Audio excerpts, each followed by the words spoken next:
La viuda de Montiel. Cuando murió don José Montiel, todo el mundo se sintió vengado, menos su viuda, pero se necesitaron varias horas para que todo el mundo creyera que en verdad había muerto. Muchos lo seguían poniendo en duda después de ver el cadáver en cámara ardiente, embutido con almohadas y sábanas de lino dentro de una caja amarilla y abombada como un melón. Estaba muy bien afeitado, vestido de blanco y con botas de charol, y tenía tan buen semblante que nunca pareció tan vivo como entonces.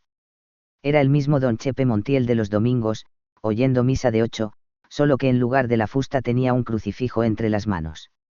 Fue preciso que atornillaran la tapa del ataúd y que lo emparedaran en el aparatoso mausoleo familiar, para que el pueblo entero se convenciera de que no se estaba haciendo el muerto. Después del entierro, lo único que a todos pareció increíble, menos a su viuda, fue que José Montiel hubiera muerto de muerte natural.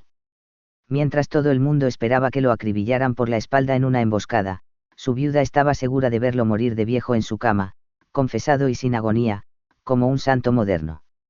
Se equivocó apenas en algunos detalles. José Montiel murió en su hamaca, un miércoles a las 2 de la tarde, a consecuencia de la rabieta que el médico le había prohibido. Pero su esposa esperaba también que todo el pueblo asistiera al entierro y que la casa fuera pequeña para recibir tantas flores. Sin embargo, solo asistieron sus copartidarios y las congregaciones religiosas, y no se recibieron más coronas que las de la administración municipal. Su hijo. Desde su puesto consular de Alemania, y sus dos hijas, desde París, mandaron telegramas de 3 páginas. Se veía que los habían redactado de pie, con la tinta multitudinaria de la oficina de correos, y que habían roto muchos formularios antes de encontrar $20 de palabras. Ninguno prometía regresar. Aquella noche, a los 62 años, mientras lloraba contra la almohada en que recostó la cabeza el hombre que la había hecho feliz, la viuda de Montiel conoció por primera vez el sabor de un resentimiento. Me encerraré para siempre, pensaba. Para mí, es como si me hubieran metido en el mismo cajón de José Montiel. No quiero saber nada más de este mundo. Era sincera. Aquella mujer frágil, lacerada por la superstición, casada a los 20 años por voluntad de sus padres con el único pretendiente que le permitieron ver a menos de 10 metros de distancia, no había estado nunca en contacto directo con la realidad. 3 días después de que sacaron de la casa el cadáver de su marido, comprendió a través de las lágrimas que debía reaccionar, pero no pudo encontrar el rumbo de su nueva vida. Era necesario empezar por el principio.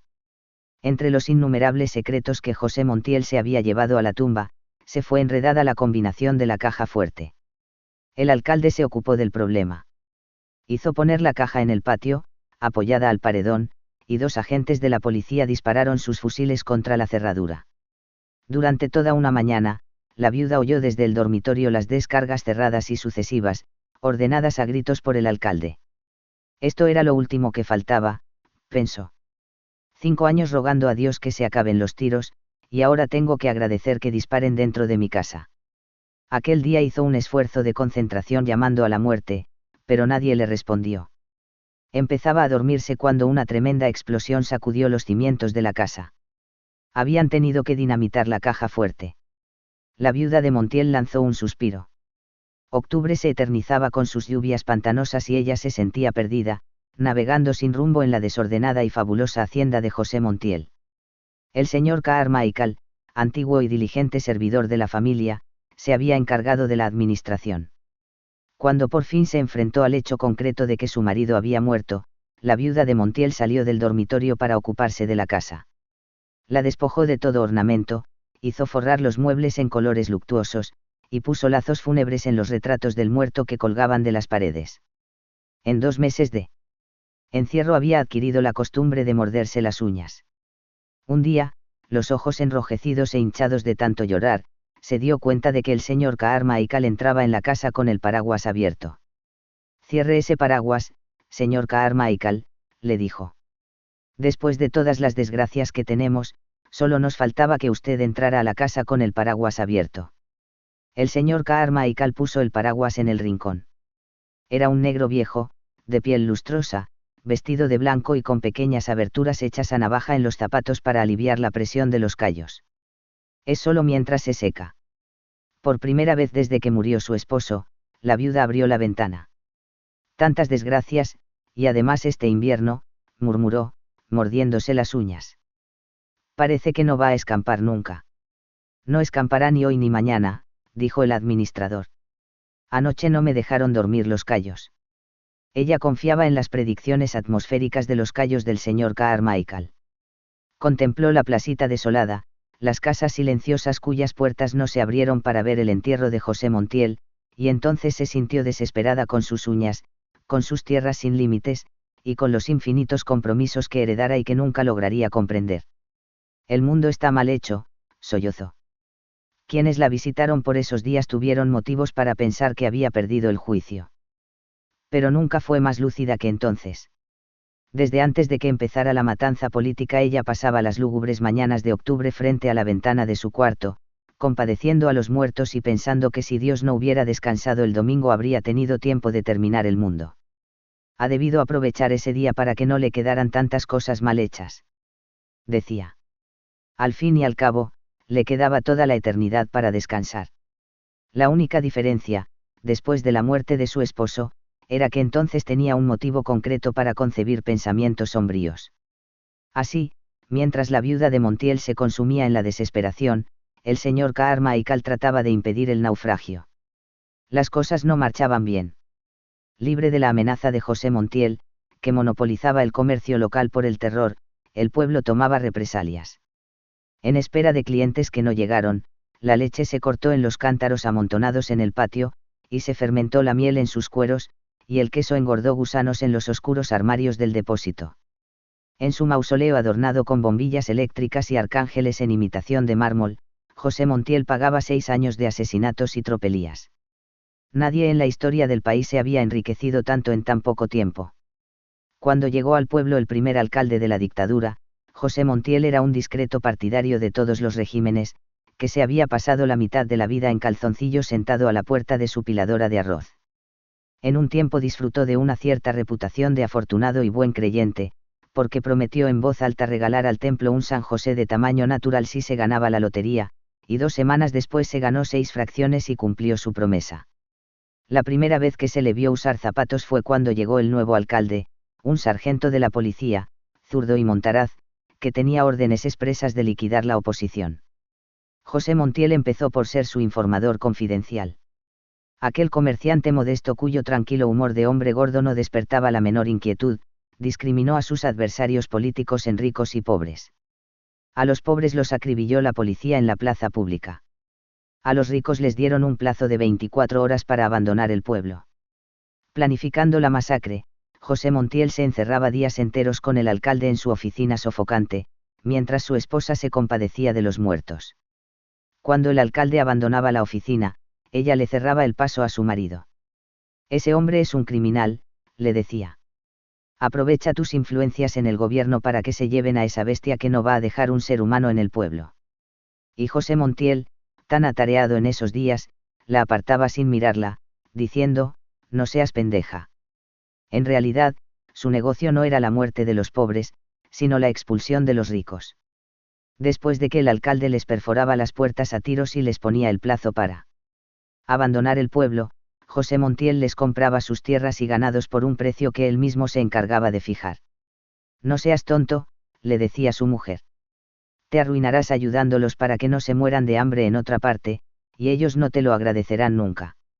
Y José Montiel, que ya ni siquiera tenía tiempo de sonreír, la apartaba de su camino, diciendo: vete para tu cocina y no me friegues tanto. A ese ritmo, en menos de un año estaba liquidada la oposición, y José Montiel era el hombre más rico y poderoso del pueblo. Mandó a sus hijas para París, consiguió a su hijo un puesto consular en Alemania, y se dedicó a consolidar su imperio. Pero no alcanzó a disfrutar 6 años de su desaforada riqueza. Después de que se cumplió el primer aniversario de su muerte, la viuda no oyó crujir la escalera sino bajo el peso de una mala noticia. Alguien llegaba siempre al atardecer. Otra vez los bandoleros, decían. Ayer cargaron con un lote de 50 novillos.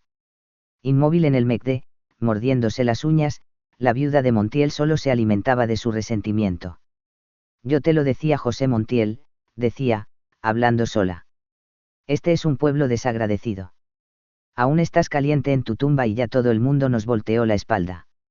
Nadie volvió a la casa. El único ser humano que vio en aquellos meses interminables en que no dejó de llover, fue el perseverante señor Carmichael, que nunca entró a la casa con el paraguas cerrado.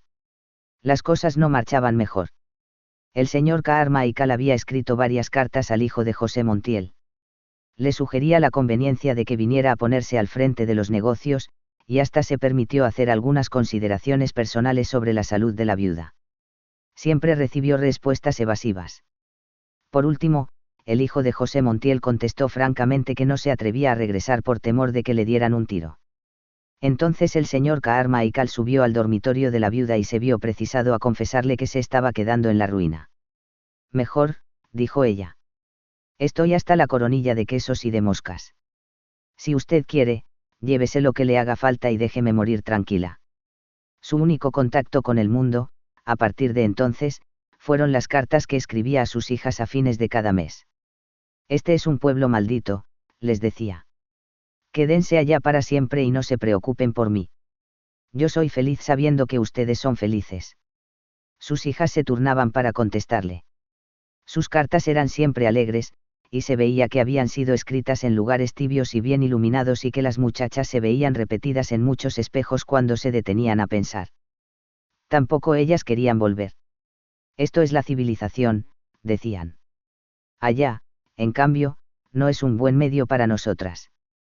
Es imposible vivir en un país tan salvaje donde asesinan a la gente por cuestiones políticas. Leyendo las cartas, la viuda de Montiel se sentía mejor y aprobaba cada frase con la cabeza.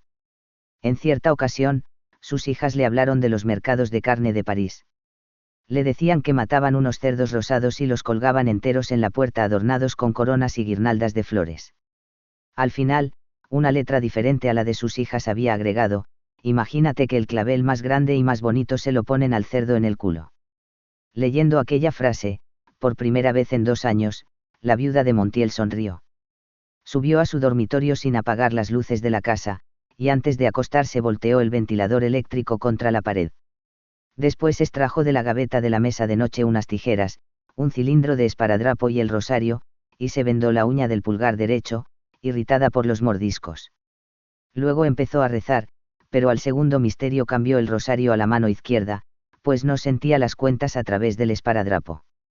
Por un momento oyó la trepidación de los truenos remotos. Luego se quedó dormida con la cabeza doblada en el pecho. La mano con el rosario rodó por su costado, y entonces vio a la mamá grande en el patio con una sábana blanca y un peine en el regazo, destripando piojos con los pulgares.